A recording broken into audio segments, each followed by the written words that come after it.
manejando y 20 kilómetros que vi, muchos generadores eólicos. Entonces, la energía eléctrica renovable es una energía limpia, es una energía que está disponible.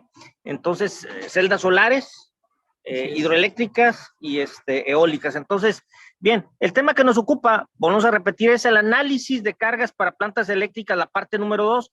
Por ahí en Monterrey, Jonathan Calimayor me va a estar ayudando con la presentación. Jonathan, por favor, la filmina que sigue.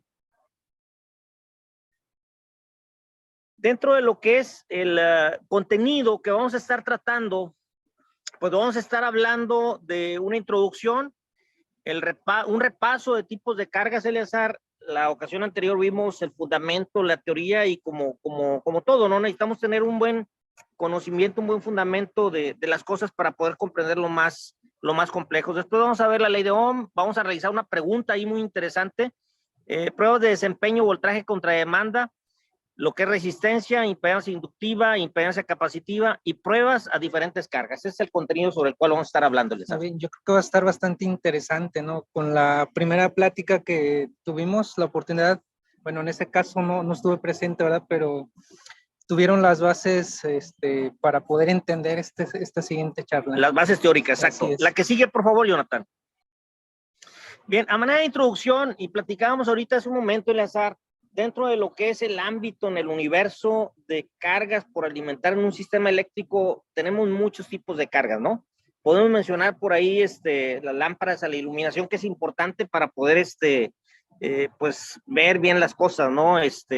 ¿Qué más? Pues motores. Sí, pues así es, como comentabas, Inge, tan solo las luces, ¿no? De nuestras casas, ¿verdad? Ajá. El refrigerador, la lavadora de la esposa, ¿verdad? Sí, entonces, la secadora, ¿no? Que no el puede lavaplatillos. Faltar, pues, sí. Entonces, realmente estamos rodeados, todos los equipos que tenemos dependemos de la energía eléctrica, en realidad. Hoy en día, la energía eléctrica, pues es un insumo de primerísima necesidad, como el agua, como los alimentos, como el internet, pero tengamos en cuenta que todo funciona con energía eléctrica. Entonces, por ahí a todos los que nos están escuchando, por favor, miren, vamos a ver en esta segunda sesión una serie de pruebas bien interesantes. Si están por ahí realizando alguna actividad, déjenla de hacer por un momento, para que pongan atención en las pruebas que vamos a estar viendo ahí, en el análisis, en la comprensión, porque esto es fundamental para poder comprender lo que viene posteriormente. ¿Ok? La que sigue, si me das favor, Jonathan. Bien, tipos de cargas. Bueno, pues tenemos dos tipos principales de cargas, lo que son las cargas lineales y las no lineales, ¿no, Elisa? Así es. Yo creo que en la siguiente filmina pues vamos a explicar un poquito sobre el concepto de cada una de ellas, así es. Muy bien, la que sigue, Jonathan, por favor. Bien, las cargas lineales, bueno, pues son aquel tipo de cargas en las cuales la forma de onda de la corriente es senoidal. Y aquí pongo un ejemplo para mayor comprensión de esto, en el cual voy a graficar voltaje contra corriente. Voy a tener una carga cuyo valor en resistencia es fijo, son 10 ohms, es una resistencia pura, y le voy a estar aplicando diferentes niveles de voltajes. Primero 10 volts, 15 volts, 20 volts, 30 volts, 40 volts, y así me voy a ir. La pregunta aquí es, con cada uno de esos valores de voltaje, ¿qué corriente vamos a obtener? La fórmula, pues, es básicamente la ley de Ohm. Voltaje es igual a corriente por resistencia. Conocemos voltaje, conocemos resistencia, y vamos a calcular la corriente con los diferentes valores de voltaje aplicado. En el primer caso, si aplicamos 10 volts, pues obtendremos un valor, ¿verdad? Unitario, un ampere. De un ampere, exactamente. Si a esa resistencia le aplicamos 5 volts más, o sea, 15 volts, pues vamos a obtener 1.5 amperes. Y pues así sucesivamente, ¿verdad? A medida que vayamos incrementando el voltaje, ¿sí? En relación, va a ser casi proporcional, ¿no? Es proporcional, de hecho. En la medida que se incrementa el voltaje, la corriente sube. La resistencia es exactamente la misma. Entonces, si graficamos ahí voltaje contra corriente, unimos los puntos, si aplicamos 0 volts, pues obtenemos 0 corriente. Entonces, unimos el origen con los demás puntos y obtenemos una línea recta, como se aprecia en esa gráfica. Entonces, de ahí viene este concepto de decir que es una carga lineal, ¿verdad? Que sigue una línea recta. Muy bien. La que sigue, Jonathan, por favor. Dentro de lo que son las cargas no lineales, pues son aquel tipo de cargas en las cuales la corriente tiene una forma de onda que no es senoidal, ¿verdad? Algunos tipos de cargas no lineales, Eleazar. Pues yo creo que en su totalidad tenemos cargas no lineales. A Ujú. lo mejor si nosotros buscamos en nuestras casas, ¿verdad? Ajá. El refrigerador. Entonces, realmente tiene un compresor, Ujú. tiene una carga, la electrónica misma para el enfriamiento, el sistema del cambio del termostato y demás. Entonces, Correcto. desde ahí ya empezamos, ¿no? Ok. Con la lavadora igual. Y si nos Correcto. vamos en la industria, pues tenemos motores, Ujú. los UPS También. para el respaldo, ¿no? Muy bien. La que sigue, Jonathan, por favor.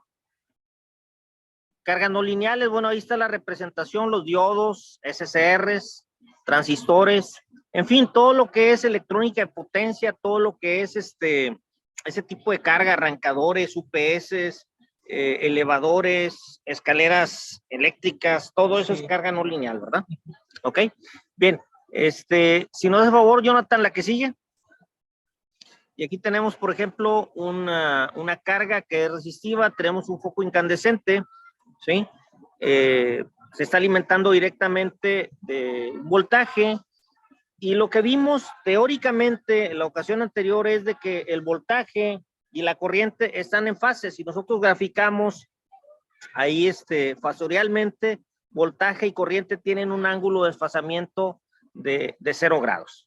Lo que vamos a ver a continuación es un video para reafirmar, para ver esto que estamos platicando teóricamente, ¿no, Eleazar? Así Entonces, es. Uh-huh. Ajá.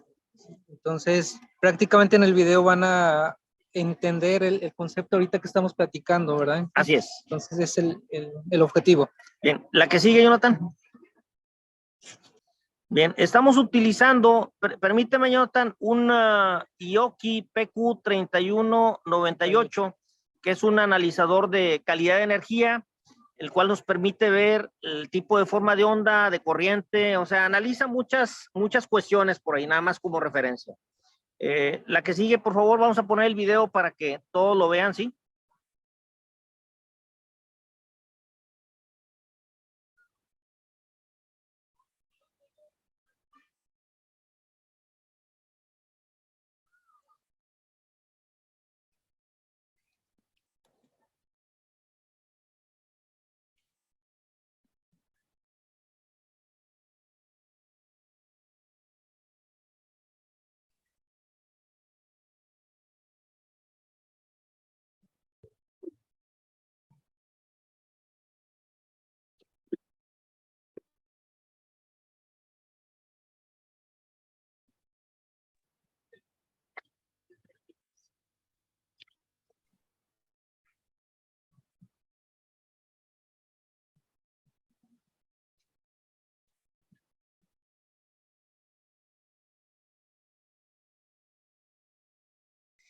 Lo que estamos haciendo aquí es alimentar un foco con 120 volts, ¿verdad? Un voltaje nominal, y estamos graficando lo que viene siendo la gráfica de voltaje en la parte superior, y en la parte de abajo tenemos la gráfica de corriente. Volvemos a repetir, en una carga resistiva, en una carga lineal, la señal de corriente es senoidal. De carga que tenga este tipo de respuesta, nuestra carga va a ser lineal, y aquí lo reafirmamos. Entonces, más adelante, deja que corra el video, Jonathan, por favor. Vamos a ver, esto viene siendo las formas de onda, pero también más adelante vamos a ver lo que viene siendo, lo que son los fasores, y vamos a ver cómo se encuentra ese voltaje con respecto a la corriente en cuanto a lo que es su ángulo de desfasamiento. ¿Ok? Un poco más adelante, por favor. Bien, ahí lo detenemos, por favor. Ahí en ese momento detenemos el video, Jonathan. Bien, fíjense ustedes cómo aquí tenemos fasorialmente el voltaje y la corriente, y están perfectamente en fase.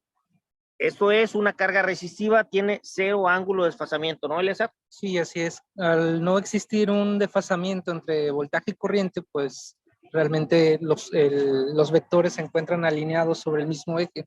El coseno del ángulo, pues es 1, es 100%. Muy bien.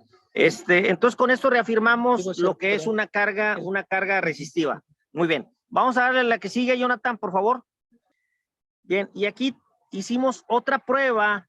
Tenemos otro video en el cual hicimos pruebas de otra resistencia. Corre, por favor, el video, Jonathan. Es una resistencia de un precalentador, ¿sí? Bien, en este caso tenemos una resistencia de un precalentador.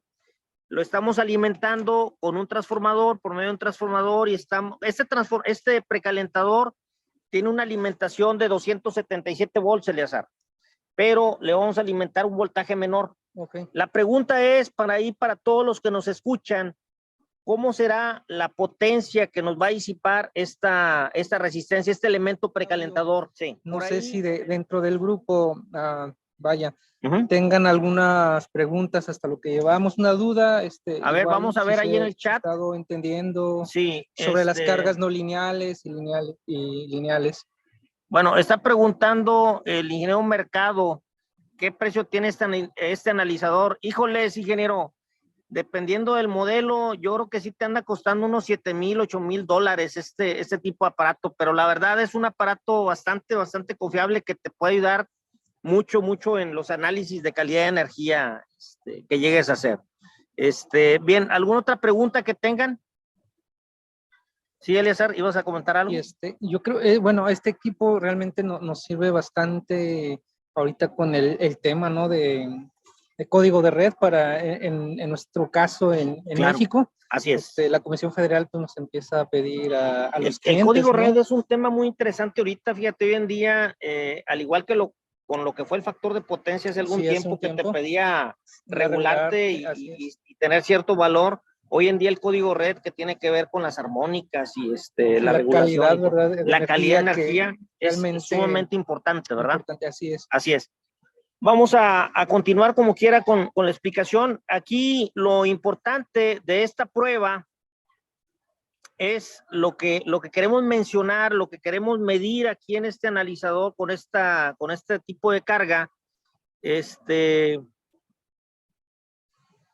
Vamos a analizar, dale un poco más para adelante, Jonathan, en lo que viene siendo la medición ahí. Por ahí alcancé, Inge, ver una pregunta. Sí. Preguntan que si podemos utilizarlo en alta tensión. ¿Sí? Efectivamente, ¿verdad? Los podemos utilizar, ¿sí? Siempre y cuando tengamos unos TPs. Unos TPs, transformadores de potencial. De potencia, así es, para poder nosotros hacer la medición. Reducir el voltaje, ¿verdad? Sí, porque este equipo solo mide hasta 1000 volts, ¿no? Entonces no podemos llegar y conectar las pinzas de medición, claro, ¿verdad? Nos explotaría, ¿verdad? Sí. Muy bien. Jonathan, la que sigue, por favor. Bueno, aquí lo que quiero yo resaltar, nada más tú, Eleazar, que una carga resistiva, cuando tú le alimentas menos de la mitad de su voltaje, la potencia que te va a disipar es una cuarta parte, pero ese análisis lo vamos a ver un poco más adelante, ver la explicación por ahí. Bien. La filmina que sigue, Jonathan, por favor. Bien, dentro de lo que son las cargas inductivas, Eleazar, ¿qué podemos decir ahí a este respecto? Bueno, en teoría, yo creo si nos vamos un poquito atrás, que hayan entrado en la primera plática, ¿sí? Habrán de recordar que las cargas inductivas, cómo es el comportamiento de la corriente respecto al voltaje, ¿verdad? Si nos vamos por allá o en la figura, podemos ver ahí que hay un ángulo de desfasamiento. El diagrama fasorial. Así es, el voltaje y la corriente. Así es. El voltaje va delante de la corriente, ¿verdad? Uh-huh. Y ese tipo de cargas, pues son motores, transformadores, inductancias. Todo lo que tenga bobina en una determinada carga, bueno, pues es carga inductiva, ¿no? Es decir, una parte nos la va a transformar en trabajo y una parte nos la va a transformar en campo magnético, en energía no utilizable, que va a generar, vuelvo a repetir, campo magnético y calentamiento por ahí en el sistema, ¿no? Entonces, es muy importante conocerlas también. Vamos a hacer una prueba en el siguiente video. Vamos a ver una serie de pruebas que hicimos a una carga inductiva, un transformador, muy específicamente. Córrelo, Jonathan, el video, por favor. ahí es un transformador, es una carga en teoría casi pura, ¿verdad? Ahí estamos alimentando el transformador en el lado de baja y fíjense ustedes lo que viene siendo la respuesta que tenemos del voltaje y su corriente. Entonces, tenemos la alimentación ahí en el lado de baja. Bueno, les comento, el tipo de cargas inductivas la tenemos presente muy hoy en día, muy y este tipo de cargas, Eleazar, son determinantes para determinar lo que es el factor de potencia, ¿no? Sí, en efecto, yo creo que, bueno, si no es que más del 90%, ¿verdad? Que tenemos conectado en la casa, en la industria, Sí. Tenemos una carga inductiva. Sí. Y también creo que me había platicado algo que más adelante vamos a ver qué efecto tiene en el sistema eléctrico las cargas inductivas. Claro. Y qué mejor que poder verlo mediante las gráficas. Creo que por ahí el video se alcanzó a ver la forma de onda. Sí, un aspecto importante, fíjate, que quiero resaltar aquí, porque digo, estamos hablando de análisis de cargas para generadores. Nada más como referencia, Comisión Federal de Electricidad, hablando de México, nos permite un 90%. Si son más de 1000 kilowatts, son 95. Pero un generador de emergencia nos va a permitir hasta el 80%. Es decir, que podemos meterle más carga inductiva. El generador, y también algo importante aquí, no es que el generador nos genere ese factor de potencia, sino que más bien esto es algo que deriva directamente de la carga, dependiendo del tipo de carga, del contenido que tenga, va a ser el porcentaje o el factor de potencia que va a tener, ¿verdad? Nada más como referencia, ¿ok? Esta prueba que hicimos en este transformador la vamos a realizar también posteriormente en un transformador de potencia, Eleazar. Este transformador con el que estuvimos haciendo pruebas ahorita es un transformador de potencial pequeñito, el cual, pues digo, está limitado en cuanto al efecto que podamos ver. Sin embargo, ya gráficamente, cuando lo pasamos por ahí en el analizador, se ve perfectamente bien esa teoría que nosotros hablábamos acerca de lo que es el desfasamiento voltaje-corriente. Sin embargo, recordemos que un transformador, un dispositivo de este tipo, no es 100% puro, no es una inductancia 100% pura, sino que tiene un valor ahí de resistencia y inductancia, ¿verdad? Sí. En todo caso, la impedancia, que es la suma de las dos, es el valor que nos va a representar por ahí, de tal manera que la resultante de las dos va a tener como consecuencia de que no haya el 90 grados centígrados de desfasamiento, sino que va a ser un poco menos, debido a ese efecto de resistencia que tiene también ese elemento. Aquí, la prueba que estamos haciendo, vuelvo a repetir, le estamos alimentando voltaje en el lado primario. Tenemos ahí el voltaje en el primario y posteriormente tenemos lo que es la señal, ¿ok? El voltaje de entrada, voltaje de salida, 120, 250, y ahí tenemos la señal de corriente, Eleazar, ¿verdad? Sí, lo que comentaba Inge, vemos cómo se ha distorsionado, ¿verdad? La señal de corriente. Incluso bueno, no alcanzo a ver, ¿verdad? El ángulo, pero la onda va desfasado con respecto al voltaje. Es cualquier cosita. Ahorita que salga el fasor, los fasores, vamos a ver ese pequeño ángulo de desfasamiento que en teoría, volvemos a repetir, una inductancia pura debe ser 90 grados. 90 grados, sí. Pero ahorita vamos a ver cuánto es en realidad. Fíjense ustedes bien en esta prueba para tomarlo en cuenta en una condición real, en una condición de trabajo, de funcionamiento correcta, que es esta prueba que vamos a ver. Fíjense ustedes, aquí si lo ven, el voltaje está en el eje horizontal y la flechita roja que está por ahí aproximadamente a unos 80 grados en desfasamiento atrás, viene siendo la corriente. Debería ser a 90 grados, pero ahí nos damos cuenta de que está como a unos 85 grados aproximadamente. ¿Por qué? Porque vuelvo a repetir, no es una inductancia pura, ¿ok? Bien, entonces esto es lo que podemos resumir en cuanto a lo que es una carga inductiva, ¿ok? Bien. No sé si hasta ahorita tengan alguna pregunta, con toda confianza ahí en el chat. Los escuchamos, muchachos. A ver, por ahí. De todos los armónicos, pregunta el ingeniero Mario Alberto Cruz, de todos los armónicos, la quinta y la séptima, ¿cuál es la más perjudicial y por qué? La quinta y la séptima, pues yo creo que la quinta, ¿verdad? Sí. Que es la que tiene más efecto, ¿verdad?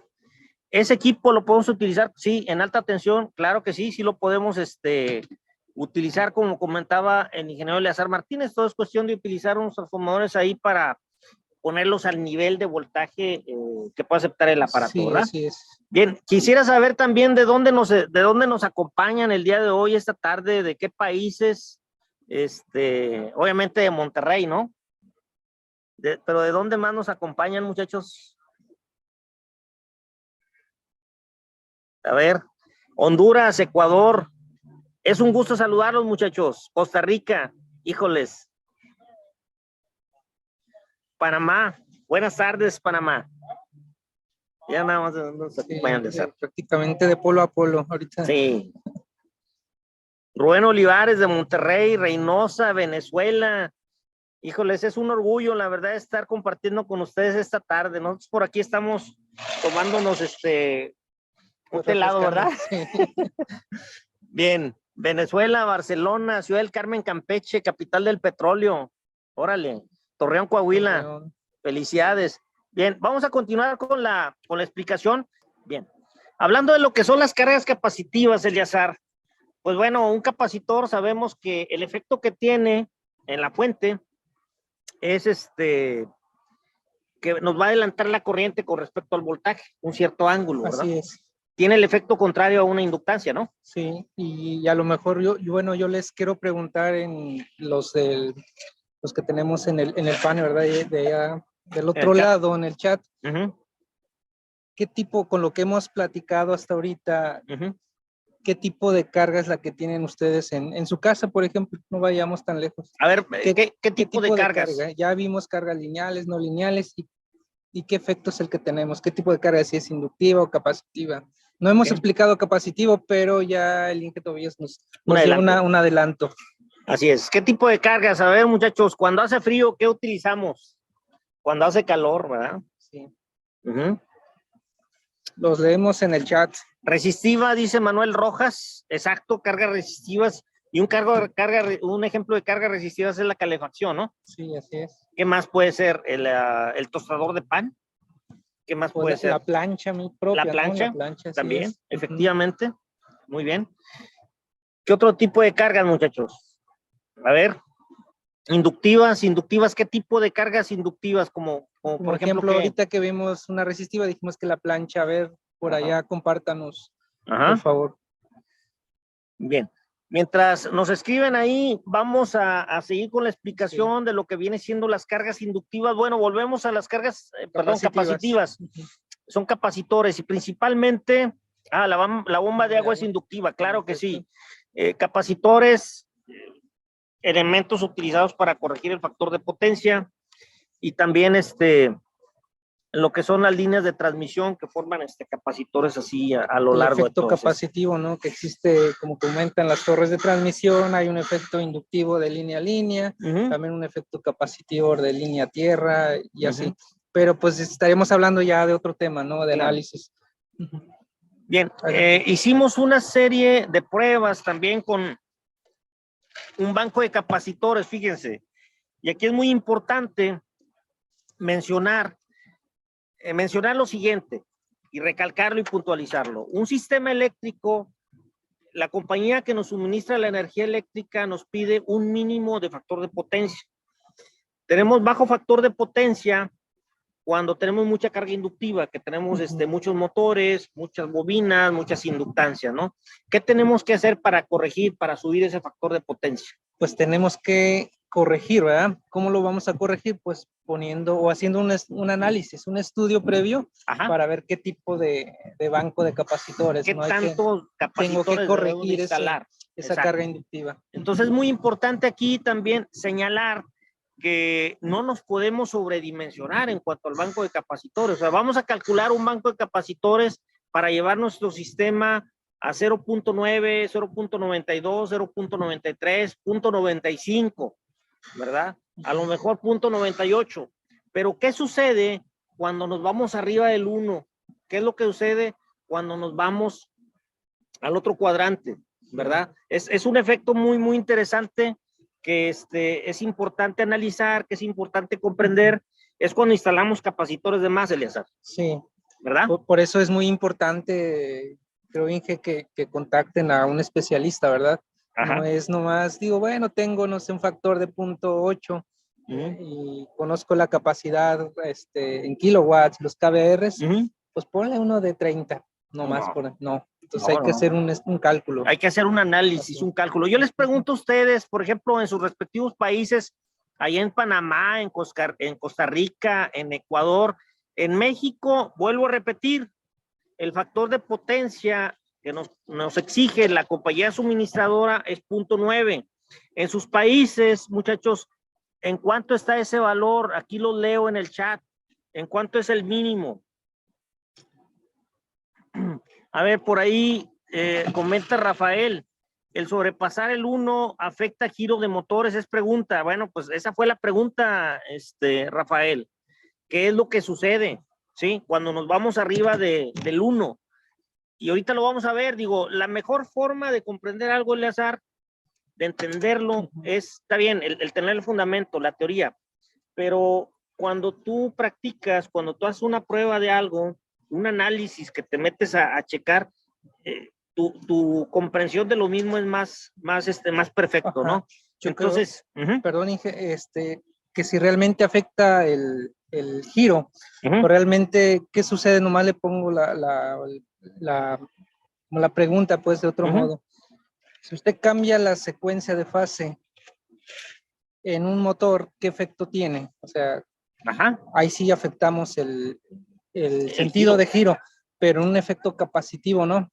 No hay, porque no cambiamos secuencias de fases. Exacto. Es diferente secuencia de fase a ángulo de desfasamiento. Así Entonces yo creo que hay que entender bien ese concepto. Bien, nada más como referencia, Michael nos está diciendo que en Panamá es el 1, el factor de potencia.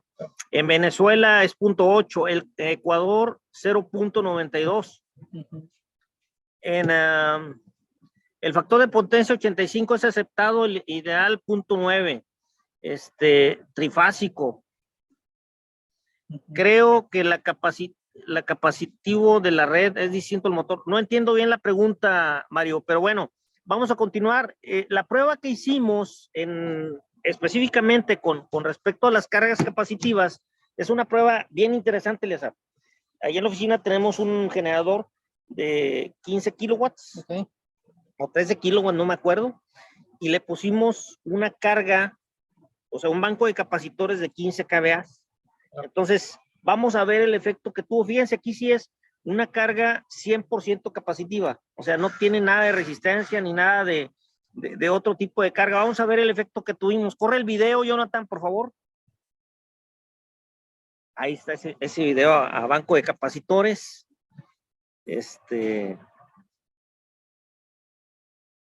Ahí se puso en operación la planta eléctrica. Ahí está trabajando, ya está generando. Y luego posteriormente vamos a aplicar la carga a ese banco de capacitores de 15 kVA y vamos a ver el efecto tan interesante que tiene en el sistema. Fíjense ustedes, ahí está. ¿Ok? Se aplicó la carga y el voltaje se incrementó intempestivamente. Fíjense ustedes. Luego ya lo detectó como una sobretensión el mismo controlador y mandó apagar la máquina. Entonces, resumiendo aquí, resumiéndole a Eleazar, sí. Y si se analiza, ahí tenemos lo que viene siendo el voltaje, son 314 volts. Cuando nosotros metemos esa carga, ese banco de capacitores, el voltaje se nos va a duplicar, se nos va a ir más del doble, porque se suman. El efecto que tiene aquí, ahorita lo voy a explicar con más detenimiento, pero cuando alimentamos una carga que es 100% capacitiva, vamos a tener una distorsión una inestabilidad en el voltaje de esa fuente y se nos va a ir para arriba el voltaje. Entonces, ojo, es muy importante dimensionar adecuadamente un banco de capacitores, si no vamos a tener ese efecto, un efecto completamente fuera de lo normal, fuera de su correcto funcionamiento. El voltaje se nos va a ir y nos puede dañar la carga que está alimentando. Aquí en este caso está generando 120 volts, se nos va a 300 y pico, como se puede observar ahí en la gráfica. No sé no sé si alcancen a apreciar del lado derecho de las señales de ondas. 314.13 volts. Exacto. Sí. Entonces, ahí sí puedes señalarlo, Jonathan, con el cursor en la parte superior, no, en la parte de abajo, en la parte derecha, tu parte derecha, dice 314, ¿sí? Ahí mero, 314 volts. O sea, es un voltaje completamente normal, que la verdad, pues nos va a afectar bastante el funcionamiento de lo que esté alimentando por ahí, ¿sí? No sé si hasta ahorita tengan alguna pregunta, algún comentario por ahí en el chat. Por favor, pregúntenos. Estamos aquí. Mario Alberto Cruz de la Cruz dice, creo que el capacitivo en la red es distinto al del motor. No ¿Cuándo? Sé si a ver, sí. Cuando en un transformador se eleva, la tensión de repente puede ser afectando el banco de condensadores. Cuando en un transformador se eleva la tensión, de repente puede estar afectando el banco. Ok, es una pregunta o esa afirmación, pero bueno, sí. Cuando, por ejemplo, nuestra carga en una subestación eléctrica, sí, tenemos un banco fijo. Sí. En realidad, la mayoría tienen bancos automáticos, ¿no? Es correcto. Sí, entonces, ese banco está censando el factor de potencia, los sí, reactivos que requiere o la carga va cambiando, ¿no? Es correcto. Pero si es fijo, sí va a verse afectado, Juan, esa elevación de tensión en el transformador. Claro. Entonces hay que tener cuidado ahí, si mi banco de capacitores es fijo y mi carga en hora punta, la carga inductiva es mayor, pero no sé, en la noche o a las 3, 4 de la mañana, baja producción en una industria, pues sí, efectivamente el voltaje vamos a tener un aumento, ¿no? Aquí es muy importante señalar, y vuelvo a repetir, esta carga es un banco de capacitores, nada más lo que se está alimentando con la planta. Entonces es un banco de 15 kVA, la planta es de 15 kilowatts, entonces están 1 a 1, el factor de potencia se nos va a ir para arriba. Saludos al ingeniero Mario Aguilar, gracias por sintonizarnos, Mario. Un gusto, Inge. Saludos. ¿Por qué se produce este efecto, Manuel? Bueno, te lo voy a poner de esa manera, fíjate bien, Manuel. Tenemos una fuente que es la fuente de generación, y de este lado tengo un capacitor, que viéndolo desde el punto de vista muy práctico, muy resumido, es otra fuente también. Entonces, esta va a almacenar carga y esa está produciendo un cierto nivel de voltaje. Entonces va a llegar un momento en el que los voltajes se van a sumar, ¿verdad? Y otra en la que van a estar en sincronía. Entonces, el efecto que vas a tener ahí, por eso es de que se nos va a ese nivel de voltaje, 314 volts, ¿verdad? Un caso práctico, déjenme les platico, hace por allá en 1992 que empezaba yo a trabajar por mi cuenta, me acuerdo que un cliente me habló para decirme que su máquina estaba haciendo unos efectos muy extraños, que de repente el voltaje se le iba a 700 volts. Entonces fui a verlo, era una planta de 250 kilowatts, motor Cummins, generador Marathon, y me puse a analizar y a checar por ahí los puntos que había. Lo que me di cuenta es de que el sistema, trabajando con Comisión Federal de Electricidad o con la compañía de luz, me estaba alimentando, no sé, 500 HP de motores, ¿verdad? Y tenía un banco de capacitores, el cual se había calculado para esos 500 HP. Sin embargo, la planta podía nada más con 100 HP. De todos sus motores, 150 HP, ¿no? De esos 500 podía nada más con la tercera parte. Entonces, lo que hacía esta gente era de que había un corte de energía eléctrica, botaban la carga, echaban a andar la planta de luz y quitaban carga de tal manera que el nivel de corriente, el nivel de carga era para 150 HP. pero dejaban adentro ese banco de capacitores que era para corregir los 500, ¿sí? De tal manera que la planta estaba alimentando ese sistema, pero con un banco de capacitores que estaba excedido, que estaba sobredimensionado para el nivel de carga que estaba alimentando. Entonces esto traía como consecuencia de que el voltaje tenía esas variaciones, incluso llegó a dañar el regulador de voltaje como una consecuencia, ¿no? Yo creo que sí, pues precisamente, ¿no? El incremento de ese voltaje también se ve afectado en la excitatriz del generador. Así Entonces es. hay que tener mucho cuidado quienes tengan ahí generadores como respaldo de energía, cuidar que sus bancos de capacitores, queden fuera. Bien, ahí en el chat, ¿hay alguna otra pregunta? Déjame ver, Eleazar. Porque ese efecto, bueno, ahí te acabo de contestar, Andrés. Digo, vamos a ver más casos de estos cuando vemos el curso de plantas generadoras. Exacto, es como que se regenera la línea, es correcto, Manuel.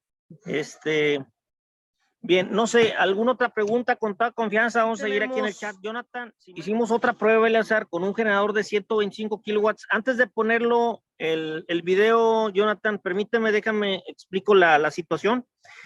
Esta prueba que hicimos fue con un generador de 125 kilowatts. Lo instalamos hace aproximadamente un mes. Esta planta, pues, ahorita está trabajando en un salón de eventos, ¿verdad? Está trabajando en forma automática. Fíjense ustedes, vamos a ver cómo están ahí las condiciones. El nivel de carga o el tipo de carga que está alimentando aquí es carga mixta. Tenemos resistencias, tenemos inductancias, tenemos capacitancias, tenemos diferentes tipos de cargas. Entonces vamos a arrancarlo, por favor. Bien, ahí corre. Bien, ahí está el analizador ya conectado. Se arranca la planta, se alimenta la carga. Fíjense ustedes el nivel de voltaje que estamos generando. El nivel de corriente, pues es un nivel de corriente relativamente bajo. Por ahí está alrededor de, si se alcanza a ver, Eleazar, a ver si lo puedes abrir allá. No se alcanza a ver. No se alcanza a ver. Bien. Son alrededor de 35, 40 amperes lo que tiene cada fase.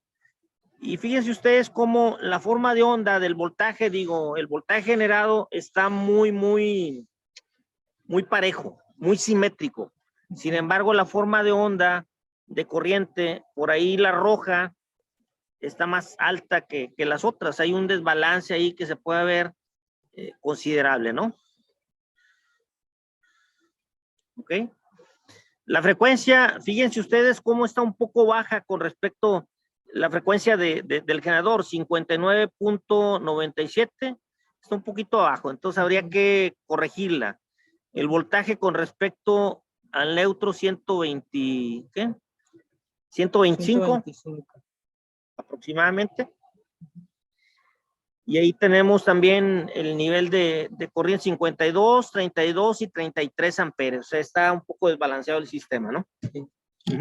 ¿Qué podemos decir respecto a lo que es el desbalance, Eleazar?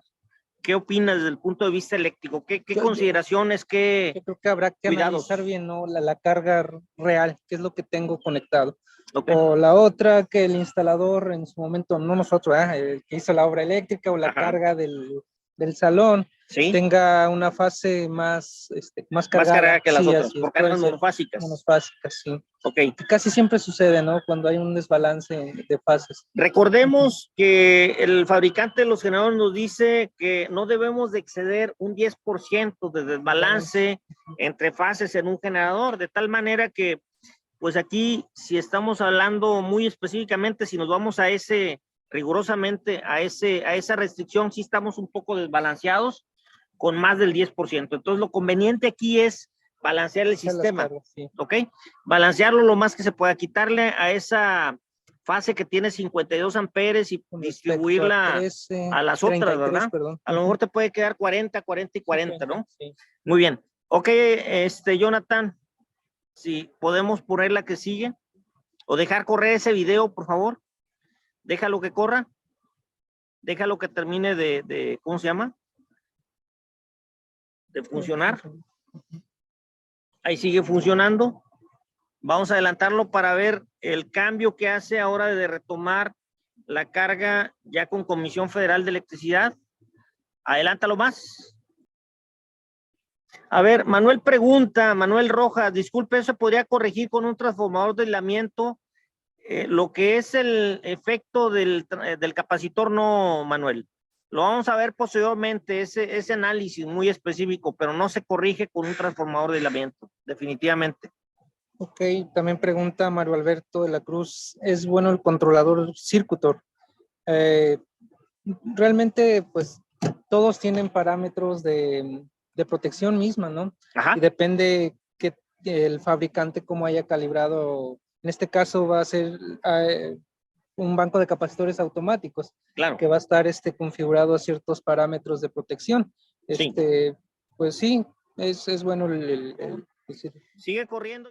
Bien, muchachos, dentro de lo que son las conclusiones, podemos concluir, Eleazar, que es muy importante pues hacer un análisis de las cargas, ya sea que vayamos a instalar una planta generadora, pues hacer un análisis de las cargas que se va a alimentar, no asumir de que es un tipo de carga que es monofásica, que es trifásica, ¿verdad? Que es en 220, que es en 440, los diferentes tipos de cargas que hay, si son inductivas, si son capacitivas, si son cargas especiales, ¿no?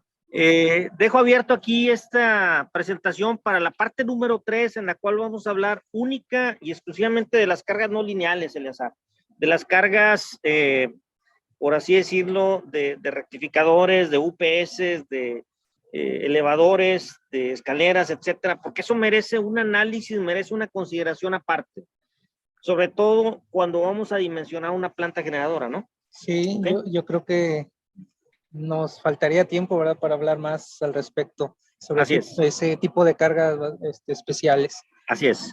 Entonces, les hacemos una cordial invitación. Vamos a transmitir desde Monterrey en esta ocasión. Pues digo, estamos transmitiendo desde Vancouver, Canadá. Bien contentos de estar por acá, tanto Eleazar como yo, en este clima fantástico, en este ambiente de universidad, en esta escuela, en esta universidad tan maravillosa, que la verdad uno viene aquí y hasta dan ganas de volver a estudiar, Eleazar. Sí, en definitiva, dan ganas de retomar algo que, pues no sé. Una maestría, un doctorado, ¿verdad? No sé, ¿verdad? Entonces, bien, la que sigue, Jonathan, si me das favor. Por ahí no sé si tengan, muchachos, preguntas con toda confianza. A lo largo de este chat se han ido respondiendo algunas preguntas, pero con toda confianza, háganos saber ahí en el chat. Por acá Inge pregunta, Mario Pavón, en la prueba de la planta eléctrica de 13 kilowatts en vacío, ¿por qué al conectar el banco de capacitores de 15 kVR se dispara una corriente aproximadamente de 50 amperes? Mario, vamos a dejar ese análisis pendiente para tener charla para la siguiente, ¿no? Pero aparte de eso también vamos a platicar muy específicamente de ese efecto que se tiene de que por qué se sube el voltaje. Vamos a verlo con fundamento, con más detenimiento, porque la verdad vale la pena echarnos un clavado a eso. ¿Ok? Bien, ¿alguna otra pregunta que tengan, muchachos? Bien, miren, quisiera dar un especial agradecimiento a todos mis compañeros ahí en Monterrey, todas las personas que estuvieron detrás de las filmaciones. Todo esto requiere una producción muy especial. El ingeniero Jonathan Calimayor, el ingeniero Claudio Camacho, el ingeniero Mario Pavón, el ingeniero César. Créanme, no es tan sencillo hacer una presentación de este tipo. Por ahí están las fotografías de todo el tiempo que se le invirtió, de todo los recursos que se utilizaron. No escatimamos en recursos aquí para presentarles esta información de primera mano, los aparatos y toda la metodología que se usó para traer esta información con todos ustedes. ¿Ok? Les agradezco mucho a Adriana Martínez, a Omar Echeverría. Tú, Eleazar, muchas gracias por estar aquí. Un gusto estar aquí, la verdad. Y muchas aquí, gracias por la invitación. Aquí estamos Eleazar y yo felices de la vida. ¿Quién más está allá en Monterrey? Alma, Mayra, Jonathan también, Tobías. Jonathan, ajá. Entonces es un placer compartir con todos ustedes. Me gustaría que abrieran por ahí el chat para tomarnos una foto.